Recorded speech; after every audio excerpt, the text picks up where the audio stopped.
के माध्यम से आधुनिक विज्ञान की समझदारी के लिए और एडवांस रिसर्च के लिए कुछ चीजें नई मिले और बहुत अच्छी चीजें मिले, बड़े गूढ़ तत्व जानने को मिले, समझने को मिले। इसमें पूरी मानवता का बड़ा कल्याण हुआ, बहुत कल्याण हुआ। और तब हम देखते हैं कि वेदों में मनुष्य के सुख के जो बड़े सुंदर साधन हैं, उसमें उनने कहा कि सुखमय जीवन के लिए कैसे किया जा सकता है। उस सुखमय जीवन के लिए उन्होंने कहा कुछ ऐसा कर ले कि हमको आनंद से रहे। क्या किया? पहले आग जलाया। आग पैदा करने की जो उन्हें विधि विकसित की वो बड़ी अद्भुत है। अरण्य मंथन से किया। अरण्य मंथन क्या है? एक लकड़ी नीचे है, एक लकड़ी ऊपर है, दोनों का, और किस खास किस्म की लकड़ी, और उस लकड़ी का मंथन करते हुए वो गीत गाते हैं, और गीत गाते हैं वेदों के, और वेदों में गीत गाते हैं सृष्टि की उत्पत्ति के, सूरज के, चंद्रमा की, पृथ्वी के, धरती के, पानी के, दिन और रात के, संवत्सर के, बसंत ऋतु के, और मनुष्य की प्रसन्नता के, संपत्ति के, धन के, घोड़े के, हाथी के, और आनंद के।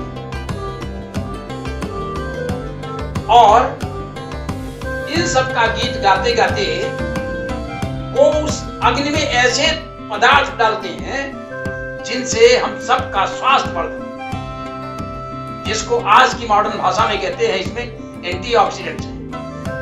यज्ञ का ऐसा धुआं जो मन को प्रफुल्लित कर देता है, और ऐसा गीत जो इतना कर्णप्रिय है कि हमारे सारे जेनेटिक स्ट्रक्चर को बदल देता है, जिसको सुनकर के जंगली जीव पैर त्याग देते हैं, आपस में भगना बंद कर देते हैं, खड़े होकर के सुनते हैं।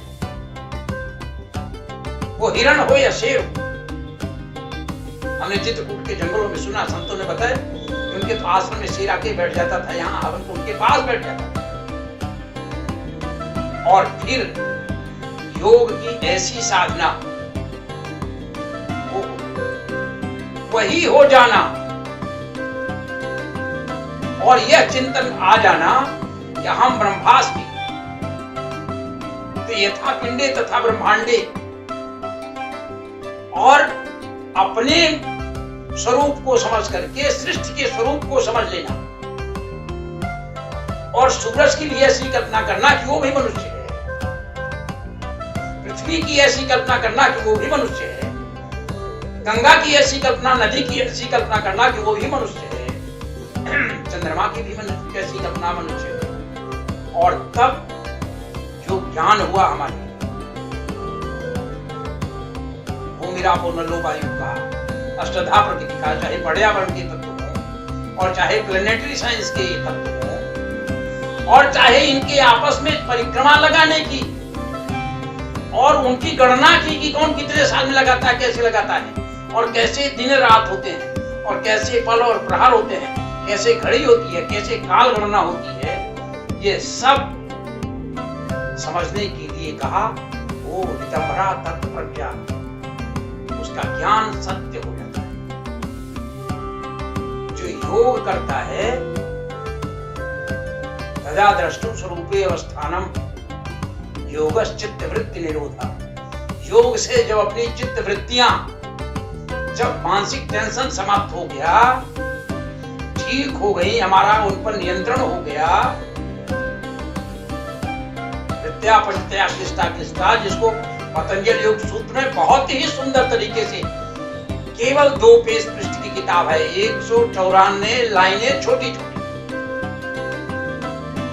ये ऐसे सूत्र को यदि इनको व्याख्यायित कर दिया जाए, इनकी व्याख्या समझ लिया जाए, और इनको बिल्कुल आधुनिकतम विज्ञान की तरह, जिसका सर्वश्रेष्ठ उपकरण हमारा शरीर है, हमारी बॉडी है, हमारा मन है, हमारी इंद्रिय है, हमारी आंखें हैं, हमारे नाक हैं, कान है, ज्ञान है, आत्मा है, और उस आत्मा से ऊपर जाते हैं, तब हमको मिलता है योग।